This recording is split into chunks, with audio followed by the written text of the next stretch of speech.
Welcome to Leaders Lead Podcast. Are you ready to conquer your challenges and achieve greatness? Join us as we dive into inspirational stories of industry leaders who have overcome adversity and reached new heights. Get ready for electrifying insights and captivating conversations that will ignite your passions for success. This is your go-to show for empowerment, growth, and leadership. Buckle up. Leaders Lead Podcast is here to take you on a transformational ride.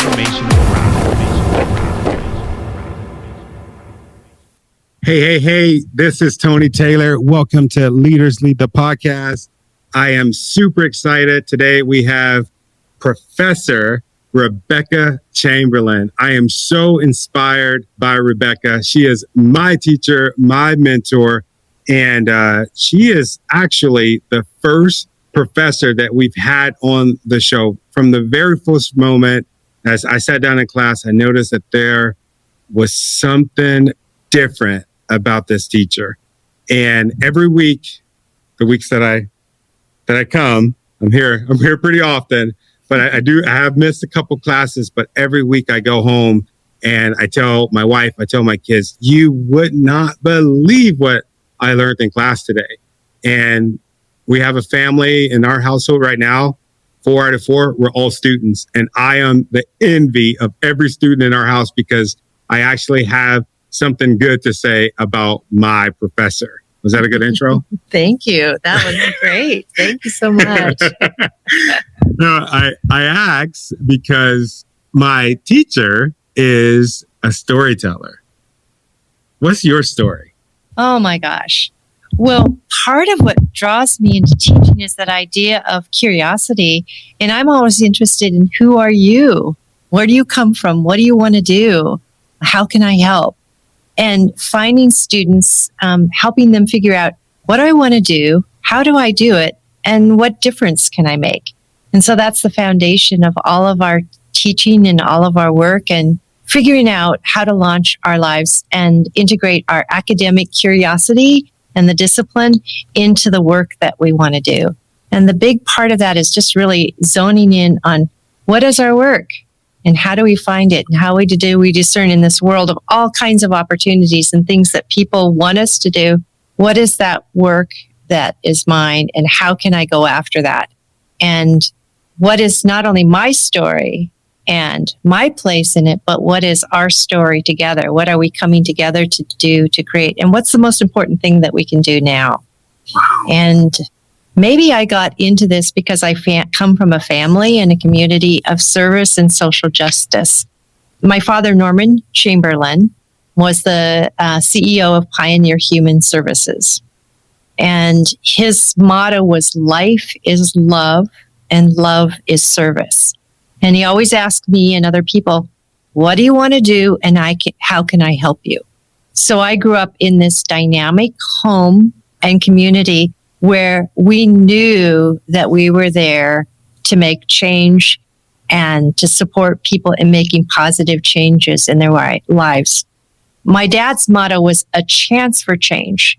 And in a funny way, I grew up in a very sheltered home right in the midst of communities of people that were had come back from lives where they had been incarcerated.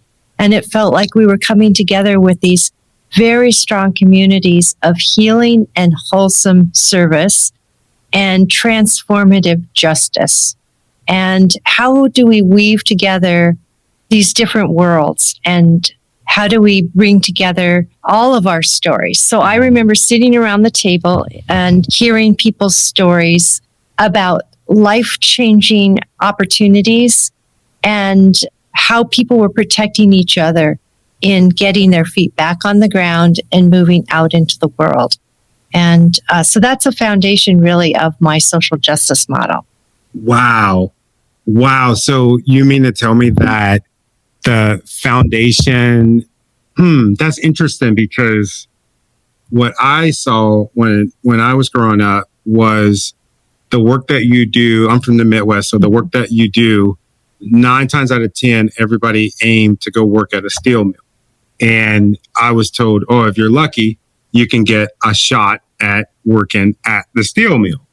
And so that was my big goal, my big dream.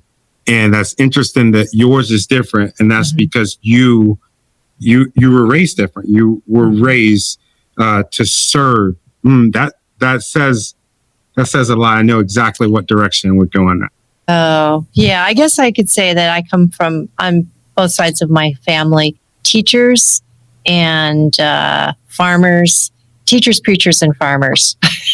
Wow. And people that are, connected to the land and connected to learning, land and learning, and community, the community ties that we create. Wow. And your father, so you grew up at a young age watching somebody fight for social justice. Right. What work was it that he did?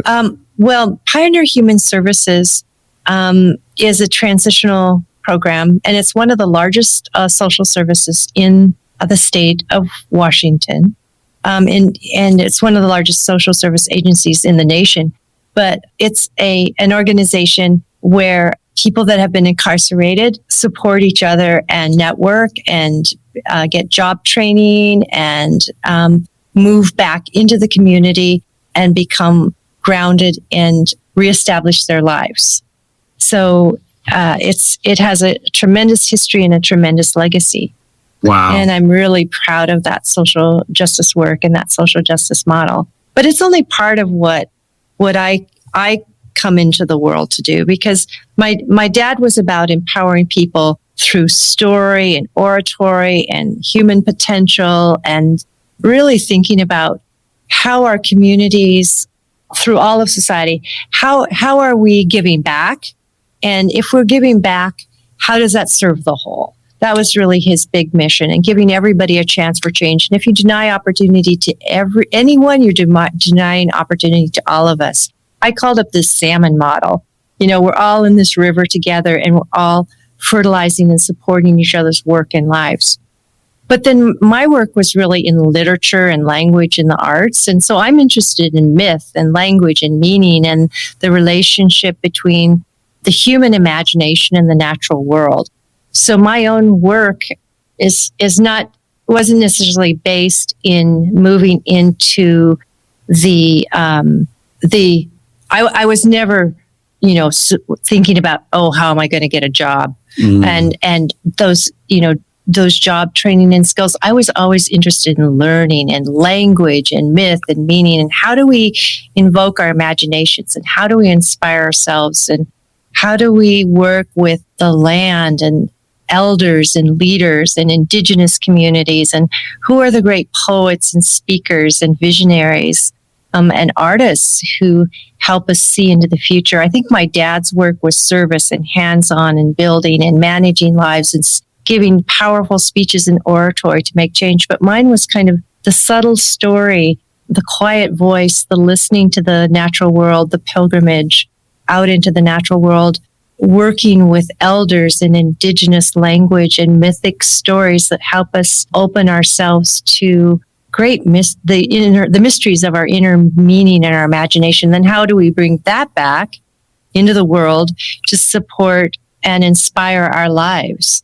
So I was the dreamer and the storyteller. My father was the practical teacher and hands-on, leader of, community action. And I'm the person who would help people develop their language and their stories and their communication skills and sort of point them in the right direction. So I get to live vicariously through my students.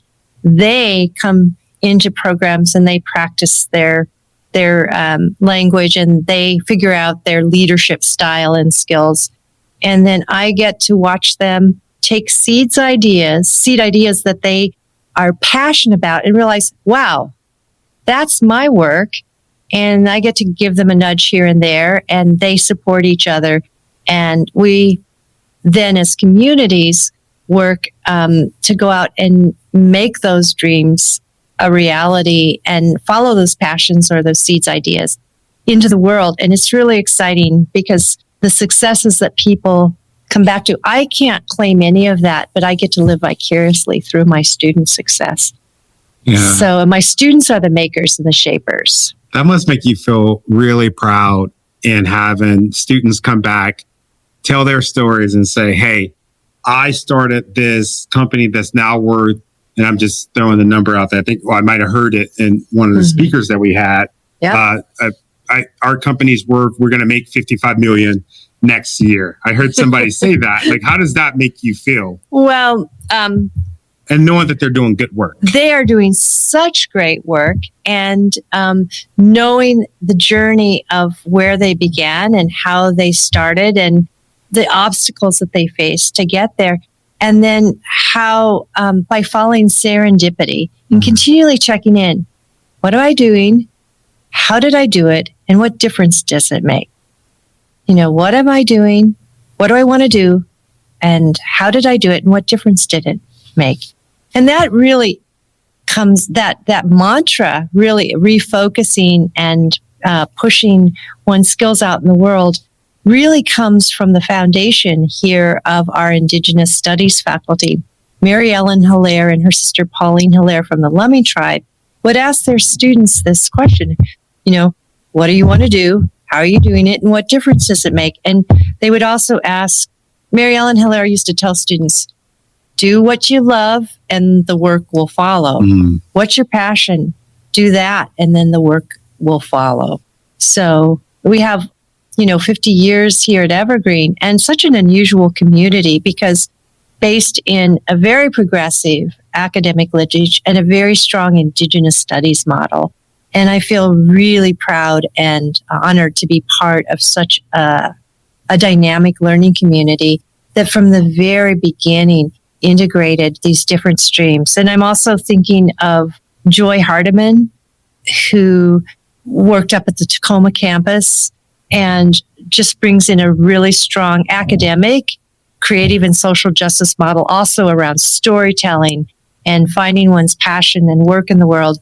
And she always said, what do you love and how do you want to find your meaning through that? And she would always, her mantra was inclusivity, reciprocity, and respect. And that's how to generate that cohort, really, community of people that are working and thriving together. And so to me, studying a subject, learning these skills is really important. But what do we each come into our academic work to do? What's our personal goals?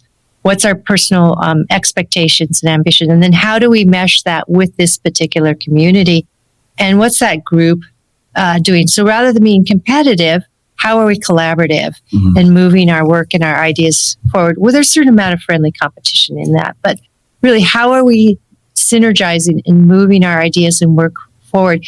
And then in a world of endless challenges and endless opportunities, how do we really discern and focus on what's the most important thing that I have and that I can offer and that I can do next? Wow. For our listeners, I hope that you are taking notes. That is so good.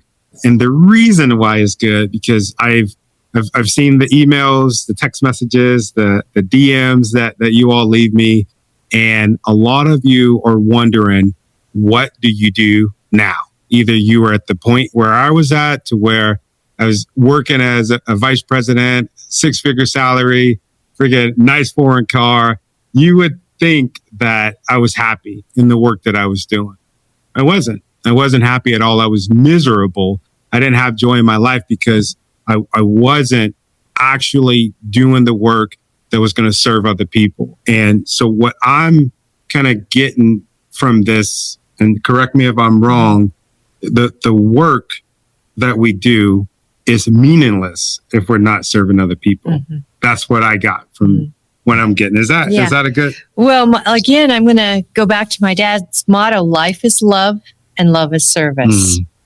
And so when we're living our passion, we know who we are and why we're here. We're connected to that spark of life and service to our time, our age, our community, our planet. We're bringing that we're rejuvenating ourselves, because we can get so burned out if we're chasing dreams and everybody else's dreams and expectations. So if we're connected with that real spark of our own purpose and our own connection to, I would say, the natural world and to the cosmos, who am I? Why am I here? What difference does it make? If we have that connection and we're bringing that into our lives and bringing that into our communities and recognizing, what is it that I'm called to do? What are my gifts? Am I of service? Am I a healer or a tender or a mender? Mm-hmm. Am I a builder or a maker or a shaper? Am I a visionary and a thinker? And am I dreaming where we need to go and carrying people forward with that? Am I a rememberer? Am I recalling the past and reminding people of where we come from and what we do? And how do we integrate our intellectual and our creative and our intuitive and our practical natures to bring our work? And what Takshabla Vai-Hilbert, one of our Salish elders who spoke the Lushootseed language, she said, your sweet Olit Uyayus, your destined work, how do you bring that into the world? That's why you're here. If you miss that, you miss the most important opportunity of your life. It doesn't matter if you're making that $40 million business goal for your company. If you're doing your work and you get there, that's a really great side effect. But if all of your work is about the achievement, then you're going for the carrot on the stick, and you'll never grab it. And you're also easier for other people to manipulate, with the carrots on the stick and with the carrots and the stick. People can come up behind you. And so if you're really checking in, then you have that foundation and that stability. And it's like what Marshall Gantz talks about. I think it's important as we integrate into our lives to explore the stories and the strategies and the structures that allow us to make change through language, communication, and leadership. So that's the foundation of some of what I do. And that's certainly the work of social justice that Marshall Gantz is doing, making meaningful social movements, organizing with the farm workers, Si se puede, yes we can, organizing political movements and making change that way. And so he has a really dynamic, active goal-setting model that we can all work with and work from. And my little part of that is just making sure that the language and the stories and the communication that we do is really clear and focused, and that people are really checking in on, in this world of opportunities, what is that seed of when do I need to turn left or right, say yes or no? How can I tell the right story at the right time in the right way with the most impact? And before we started this interview, you asked me if I had a story to tell, and I was trying to think about, there's so many stories. Well, there is one story. Let's go. And it's the story of the bullseye. I heard it from Steve Sanfield, who's a California storyteller. And he heard it from his grandfather. There was a rabbi in a village, and a young boy went to the rabbi because this rabbi was a brilliant storyteller. He always knew the right story at the right time to settle an argument, to quell a misunderstanding between neighbors, to unify a family over a dispute, to energize people, to calm people down. And this boy said, I want to be like that. So he went to the rabbi, and the rabbi sat him down and said, well, that reminds me of a story. In Russia, there was a great leader, and his passion was archery. So he went around the entire world and learned to be a great archer. And when he came back home after years of study, he was riding through the fields, and he noticed that there was a barn, and there were 15 different bullseye, each with an arrow dead center. And he was wondering, well, this is something. Who's been practicing archery in my own neighborhood, in my own country, and they're better than I am. I can't do that, that perfection. So he said, go find who this is. And they brought him a young 12-year-old boy. And the young boy came up and shaking and cowering, and the Tsar got down off of his horse and he said to this young child, "How did you do that? You're a great archer." And the little boy said, "Oh, it's easy." And he took an arrow, shot it, and as he shot it, he shut his eyes, and the arrow sailed into the barn, and then the boy went up and painted the bullseye around it. And so that's the way it is with stories. To tell the right story, you have to create the context around it. You let your arrow fly, you tell the story, but you have to understand the context, the right time, the right place, the message, the meaning you want to give it. And so it's always context building. How do you shape your meaning in a world of these multiple possibilities and endless constellations of meaning? How do you pick just those right elements to shape your story? The right story in the right time in the right way. And with any of our language or communication or leadership goals, how is it that we find the right, how do we say yes and no and maybe at the right time and in the right way? Wow. That made me think of so many different angles. I remember when I first got into being an entrepreneur, and I would say my first year and a half was listening to stories that I did not need to be listening to. And, people that, "Oh, I can help you do this. I can help you get leads. All you got to do is do this and do this." And I was constantly on somebody else's hamster wheel, it felt like, and I had forgot about my purpose. And I noticed that when I said, "You know what? I'm just going to do the work. I'm going to do the work. I'm going to put my head down and I'm going to focus on the work that I need to do, then I'll be ready." And that's what, when you earlier today in class, you said, you gave us the quote, "You do the work and the job you do the job. You do the work and the job will come." And the job will come. And it's like art, right? With quotes, it's like art. And that's why I asked the question, did that mean the work inside of yourself? Because that was the way that it hit me initially, because I thought about the work that I had to do for myself. My main thing that I do as a business is I help people master their fear of public speaking. And the reason I started doing that is because I had to do that work on myself. I had a huge fear of it. And then I realized that that was the way that I could serve people, was doing that. So it was very painstaking for me to do it. And then I started doing that work on myself and then with other people. And now it's a job. Right. And when you said that, it was like the hairs like on my arm literally stood up, and I was just like, oh my God.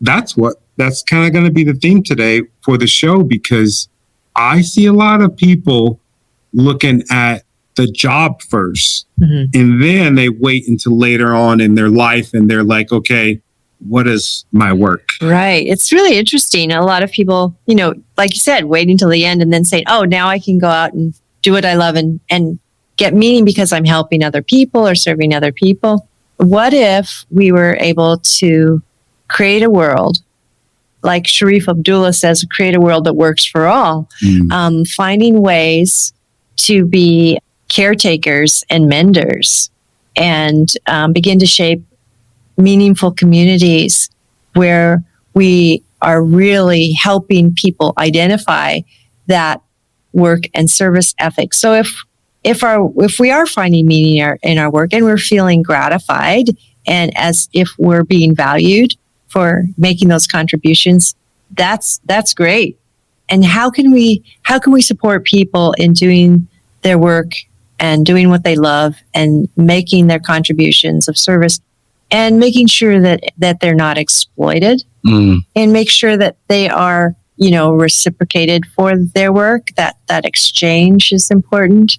And so I think that it's real, as we go out to do our work, to be enticed by the job rather than be enticed by our purpose. It's just the tail wagging the dog. It's just, you might have the same effect. You might be in the same job, but which end of the job are you on? Is the job shaking you around, or are you shaking? Are you living vibrantly through that job? Wow.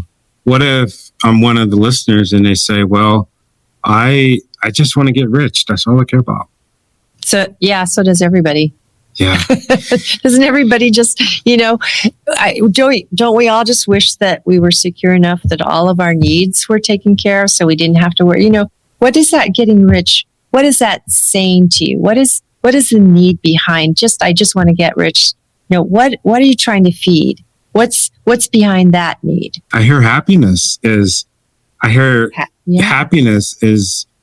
behind the paywall of rich. And security and being able to have choices and have autonomy to do, what you want to do. And so how can we find that without having to make being rich the goal? That's what I think. Yeah. I think that's what we're trying to figure out. Yeah. Because, like you said, that's is the dog wagging the tail, or is the tail wagging the dog? And I feel like a lot of people, that's where they get lost at, when they realize after they get the money, just like so many Hollywood stars, after they get the money, they realize that okay, what's next? Right. And what did you have to compromise in yourself? Or what did other people have to compromise for you in order to get there? Who's paying the price along the way? Somebody is. There's always a price to pay for every opportunity and for everything that we do.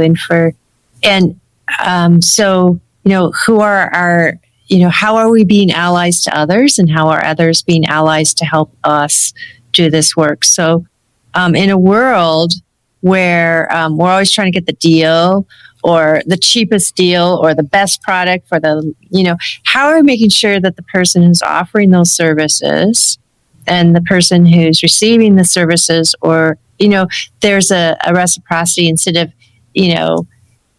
in order to thrive, I think that we have to make sure that other people are also thriving in those exchanges. Wow. And if the floor is falling out under one of us, it starts falling out from under all of us. So we have to figure out how we create solid structures and communities where we can have, these open and mutual networks of support. Wow. And I think we want that, but there's something about the marketplace that makes it about the game and the goal, rather than the goal and entering the game of life, and realizing that we're here for our own joy, to support and serve our communities. And we're really here to enjoy this beautiful earth and the life and the gift that we have of this life, not to get to the end of it and say, oh, what am I supposed to give back now? Or, wow, I didn't get a chance to actually live it. I was so caught up in the game that I forgot, and I wasn't even able to live the life that I had the potential to live. Hey, this is Tony Taylor, the host of Leaders Lead the podcast and also the owner of speakuniversity.org. Let me tell you about our fantastic partners at Holocell Technologies. They are your one-stop shop for IT solutions. When it comes to data security, communications, and privacy, they are on top of the game. Holocell's approach is all about crafting customized white glove solutions that perfectly fit your specific software and use cases, all developed and implemented to the highest absolute standards. It's simple, folks. With Holocell Technologies, you'll get all the data and communication solutions you need without the headache. Give it up to our friends at Holocell Technologies.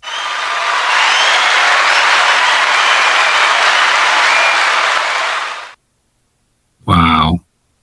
I wish that every entrepreneur, or every person that is going to go forth and do work, I wish that they could hear this episode. This is like our capstone, because you don't care about it. At least from my point of view. Had me and you been having this conversation 10 years ago, I would have said, That sounds so cool. I love that. That's like woo woo. Yeah. But I'm telling you, there's nothing like waking up in the morning, like almost having the feeling of being high because you're getting ready to go and do your work. Your day. And Yeah. it's limited resources there, our life, and stakes are pretty high. Wow. I got another question for you. The work, the work you said, like, as far as like the work in the beginning, the groundwork that you had laid out for you, what would you tell parents right now that have kids and we don't know like what their household looked like, but what would you what's the best way to support somebody so that they could end up with those same values that we've been talking about? Like, how can I go out and say, hey, you know what? I want to produce somebody that's amazing, like my professor, Rebecca Chamberlain. Wow. Well, I would first of all tell any parent that is the most important work and job in this world. And everything that you do around being a parent and creating that supportive environment, and also doing your work and thriving and finding your way and bringing that back in to support your family and their work, that is the true heroism. It's thankless. It's doing good that's hard to do, but you do it anyway. It's overlooking people's all of the different flaws and characteristics that can come up. It's and loving them anyway, and getting to celebrate like I do vicariously through achievements. And I guess one of the things that I look back and reflect on is that I had really almost unlimited opportunity to explore those things that I was interested in, to do those things that I interested in. And I didn't have a lot of people telling me what I needed to do. But again, what do you want to do? How can I help you? And giving me a level of unconditional support, security. I felt secure. I felt well tended and taken care of. I felt financially that my needs would be taken care of. And we didn't think about. We felt well loved and supported, and I think there were people paying the price to make sure that we didn't feel those pains or those scarcities. We had them, but I think that there were people that were looking out, and they were paving the way and paying the way for me and for my siblings. And then I see my siblings doing the same thing, really having unconditional faith in their children and their choices. And, we always want to write somebody else's script. And we always have our own opinions, but how it takes a big person to hold back and support someone, even when our ideas or opinions of their choices are very different. And how do we support them unconditionally, even so? And also, be directive and dynamic. But I would just say unconditional support and love, and helping pave the way. And when you make that investment, that being a parent, it's a huge investment, and just know that investment is going out into the world. And if you're doing it for your own children, how can you help them, and how can you help see how they can do that, and how can you support other people too? So it's not always just on your family, but how can it generate an even broader ripples in the community, so that you can see many people benefited in that same unconditional giving. Wow. Life is love and love is service. I love that. What do you want to do? How can I help you? Your father said that, right? Mm-hmm. That was Norm Chamberlain, my dad. That's on his tombstone. That was his mantra. I love that. I was just thinking, for our interns, I really want to, the interns for my company, I really want to make it a special environment for them. And I've been thinking, how can I do that? And that quote that you just gave with your dad, it let me know that maybe that needs to be the mantra for our internship. What do you want to do? And how can I help you get there? Yeah. And another of my dad's mantras was a chance for change. Wow. And we didn't There's say a chance for change. And that's what y'all did. Y'all had a halfway house in your home, yes, right? We did. We didn't talk about that, right? No. So, people live in halfway houses, but my parents, Norm and Barbara Chamberlain, they opened the first residential halfway house for folks that were still incarcerated. You're in the community, but you're still incarcerated. Mm-hmm. That was a really it was just an amazing opportunity. That is really, really good, and it's so profound. And I'm so thankful to you for sharing that with me. Yeah.